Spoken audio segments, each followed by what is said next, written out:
About a year ago, I, 29 male, met a woman, 31 female, at a conference in Baltimore. I was only there for work, and I wasn't expecting our night together to evolve into anything else. But we hit it off, and after hooking up for the first time during the conference, we exchanged numbers, and we kept in touch. We lived about an hour away from each other, so it wasn't far enough to completely rule out a long-distance relationship. We didn't get to see each other often, but we would text and chat when we were both available. About once or twice a month, she would visit me in the city, and we would go out together. I loved seeing her.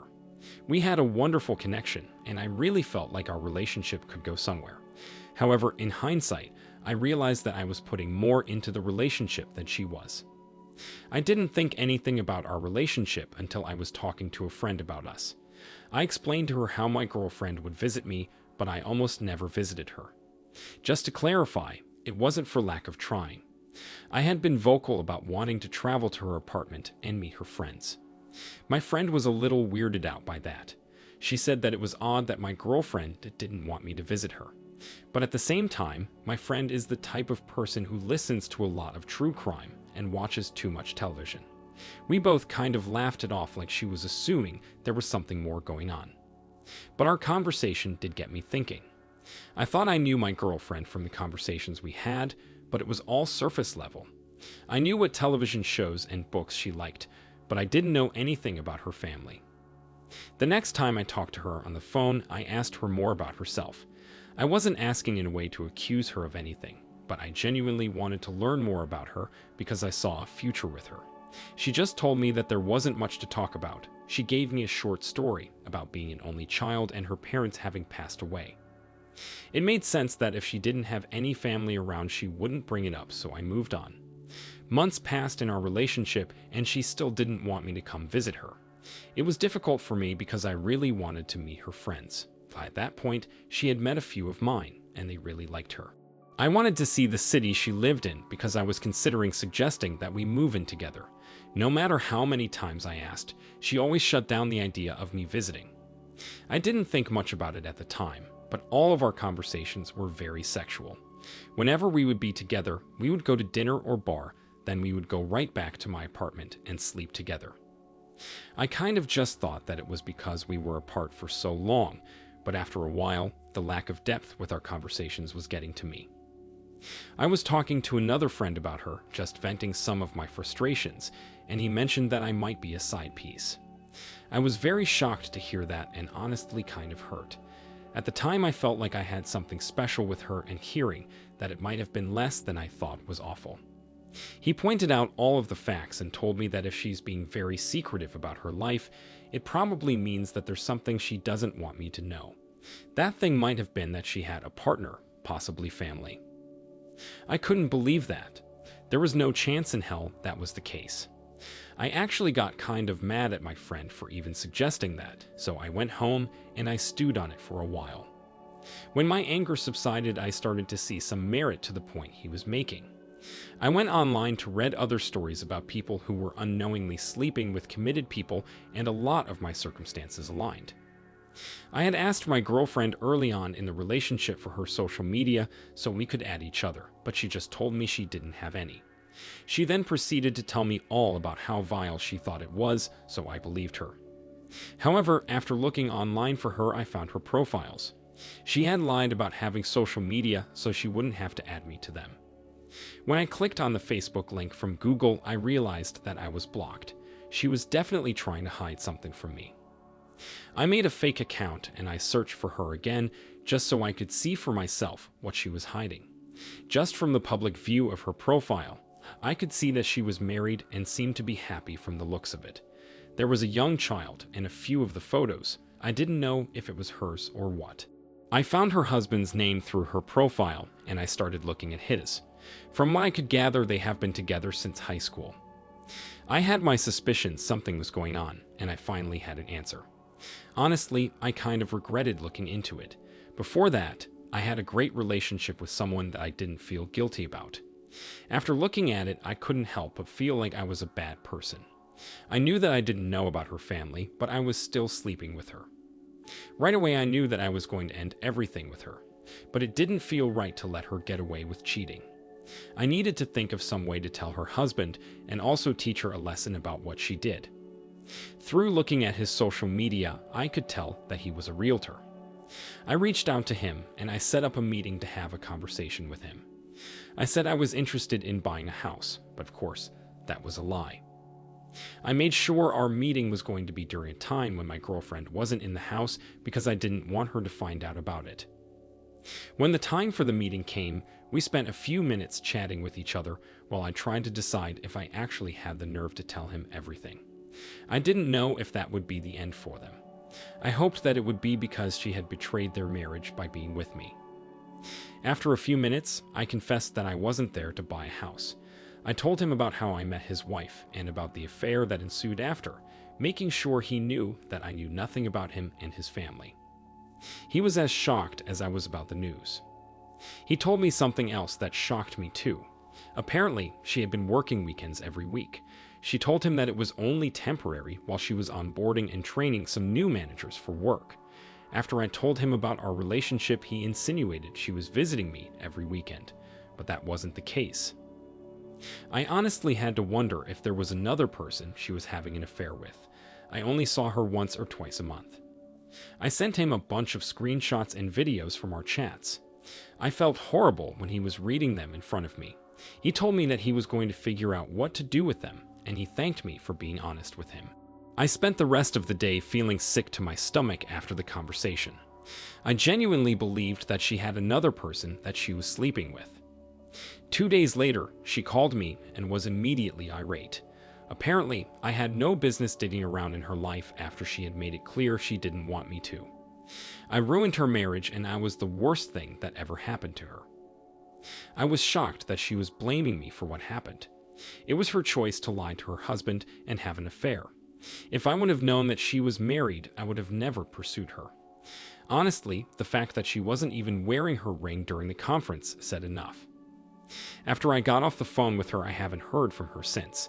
Her husband, on the other hand, did end up divorcing her, and he told me that she's living with her mom until she finds a new place. I couldn't help but laugh hearing that because it made me think about how she told me her parents were dead. I'm honestly just really glad I'm past this part of my life. I'm hoping I can meet someone who is truly single and be happy. OP, it's such a shame to hear that somebody would throw away their marriage like that. We don't hear a lot of this perspective either. Your friends were right to be suspicious about your girlfriend's intentions and motives. It took you a while to listen to them, but it's a good thing that you came around. Sometimes it's difficult to see the signs when they're in your face because you can be so blinded by love. But from what it seems like, these were all telltale signs of a person living a double life. It's really awful how she lied about her family being dead too. That's not something you want to put out into the universe, and to make such a bold lie to keep your affair going is just wrong. I really hope that she does some reflecting on herself and realizes her behavior is unacceptable and can work on herself moving forward. I wish you the best in your future endeavors, and I hope you can find someone who is more honest with you. Now, let's move on to our next story. My wife and I met when we were both working in the same office building 7 years ago. She was working a few floors below me, and we would often ride on the elevator together when we got to work. I always thought that she was cute, but I was a little nervous to say anything. As it happened, one Saturday I had to run into the office to grab some things. When I was leaving, I got on the elevator and she was there. Without anybody else around, we struck up some conversation and I jumped on the opportunity to ask her out. Things got serious with us pretty quickly when she got pregnant about a year into our relationship. It wasn't the end of the world for us. It was unexpected, sure, but there was some excitement there as well. Don't get me wrong, now that our son is here, we both love him more than anything in the world, but if we could have had him at a different time, we would have. We had some struggles in the first couple of years of our marriage because I think we both felt like we were forced into it. Even through all of that, I never doubted that she was the one. We both loved each other, and we were dedicated to working through our problems. As we got older, things slowed down for us. She was able to quit her job to focus on raising our son, and I was doing very well at work. One of my coworkers tragically passed away unexpectedly, and while my entire office was mourning the loss, we had to pick up the work left behind. After their death, I had taken on a large sum of their workload. Because of that, I was spending long nights in the office, going in on weekends, and even on some holidays. I cared a lot about my work, and I wanted to make sure everything was getting taken care of. Plus, I thought there might be an opportunity for growth if I continued putting the work in. My sex life with my wife virtually died when that happened.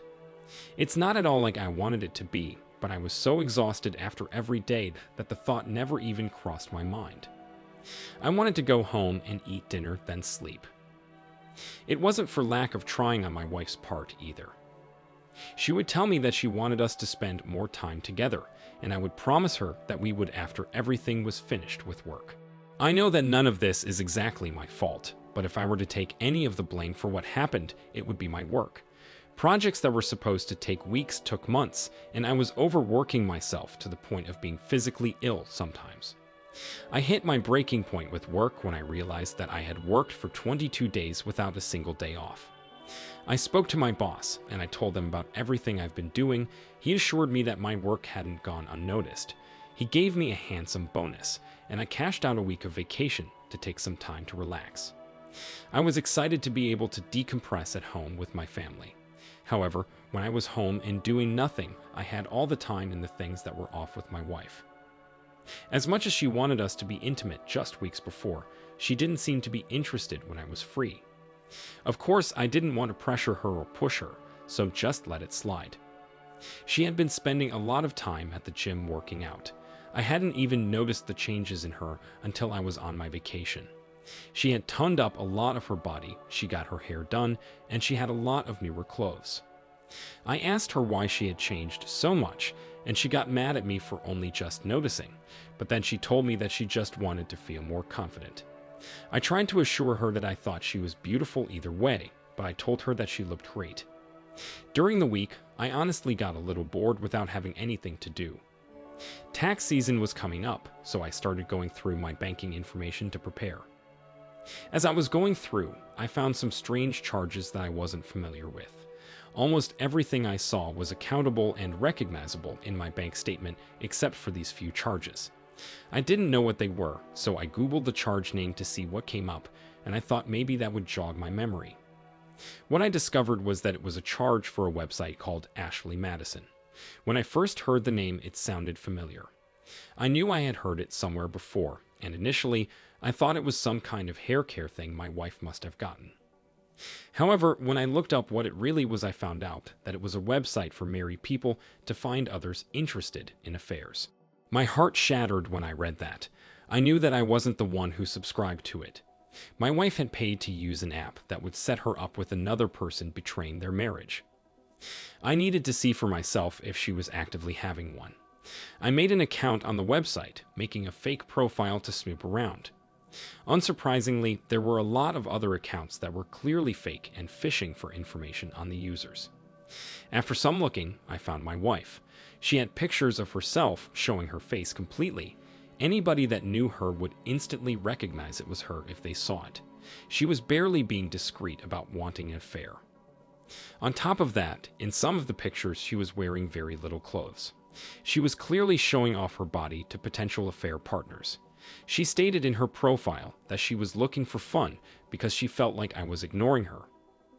I was furious and heartbroken all at the same time. It was very confusing to understand where she was coming from by saying she felt like she was being ignored. I knew that I had been working a lot, but it was out of my control a lot of the time. I took the opportunity to message her and flirt with her to see if she would react. I told her that it was such a shame that her husband was ignoring her because she was flawless and he didn't know what he was missing. Not long after I sent the message, she replied. She was fully responding to every advance. She was being extremely sexual too. She was asking me for pictures, offering to send some in return. I knew then that this wasn't her first conversation on the website. If she had been talking to other men like this, just how far had it gone? When she got home, I pretended like I knew nothing. She had just got back from the gym, so she was hopping in the shower. I took that opportunity to look for the app on her phone and see what she'd been saying. When I found it, I saw dozens of messages between her and other men. The most shocking part of it all was seeing men that she and I both knew talking to her. They were our son's friends' parents, people in the neighborhood, and some people I even worked with. I had no idea that many people would be using a website like this, but we live in a pretty messed up world. One of the guys in our neighborhood that she had been messaging had told her he was fantasizing about her for a long time before he saw her on the app. She said that she felt the same way. From all the messages that I read, it seemed like this was the only person she had made plans to meet up with. It was clear from the context of their messages that they had slept together and were planning on doing it again. On top of that, I found messages with another man that led me to believe that my wife was considering meeting up with him. Right away, I knew that I needed to catch her in the act. She and I married so hastily that there wasn't a prenuptial agreement or anything of the sort. I needed to catch her and get evidence, and then I could proceed with a divorce. So, I used my catfish profile to the best of my ability. The good thing about being married to my wife for as long as I was is that I knew exactly what to say to her to get her to fall for me. Within a few days of me using the app, she was willing to meet up with me.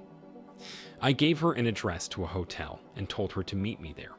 I was honestly kind of shocked when she agreed. It was extremely risky to meet up with a strange man on the internet, and she was willing to throw everything away for it. She had no idea who I was. Meanwhile, I had reached out to the wife of the man she slept with, and I told her everything. She was hysterical when I showed her what I found. I calmed her down and I convinced her that we needed to think logically and we needed to catch them. I helped her make a fake profile too, and we were able to convince her husband to meet at the same hotel. Our plan was in motion, and all we had to do was confront them both. The time came and we left room keys for both of them at the front desk and told them to grab them and head up. My wife arrived first, and she messaged me to tell me that she was waiting in the room and attached a picture of her in her lingerie. The guy she had been sleeping with arrived next and was clearly shocked to see my wife there. After a minute of them being in the room alone together, both his wife and I went and joined them. When we opened the door, both of them were silent as they watched us. My wife grabbed the blanket from the bed and tried to cover herself because she was half naked. They tried to act like we were in the wrong for catfishing them, but they didn't have a leg to stand on. I told my wife that I was done with her and that she had really broken my heart with her actions. I could tell that she felt guilty about it, and she tried to once again put the blame on me for ignoring her when I was working. I told her that didn't excuse what she did. Both I and my neighbor's wife filed for divorce not long after that. We had mountains of evidence of their affairs against them. Apparently, he had been with many women since downloading the app. I was able to come out on top during the divorce. My wife didn't work, so spousal support was the biggest argument that we had, but my lawyer was able to get me out of payments. I got custody of our son, but she has visitations of him. The reasoning for that was that she was so easily convinced to meet up with a stranger online. They were able to convince someone that she could potentially bring a harmful person home. I feel like I'm picking up and starting anew with my life now. It's daunting, but I'm honestly glad that I found out about her true colors before we were 15 years into our marriage. OP, I'm so sorry you had to go through something like that. It seems like you were really being worked to the bone after your coworker's death, and your wife should have been there to make sure you're okay. Instead, she was looking for an affair.